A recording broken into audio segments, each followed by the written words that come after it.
ఆడవరకు పోయి surrender the bottle అని చెప్పి రాపో. నేను పోతా. ఓ బేటా.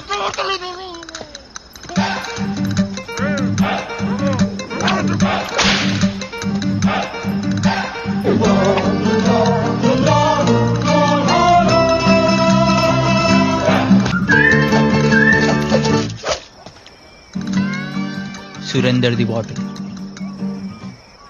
సురేందర్ ఎవడు? నాది కాదు నీది కాదు, సురేందర్ ది బాటిల్. అదే సురేందర్ ఎవడు? కనుక్కొని వస్తా. ఫాస్ట్గా ఎండ కొడుతుంది, చేతిని ముసలాడు గుంజుకోండి. ఇలా కూడానే పోతాను వేస్ట్. బాటిల్ ఏమైంది? సురేందర్ ఎవడని అడుగుతుండు. సురేందర్ ఎవరు? అదే అడుగుతుండ.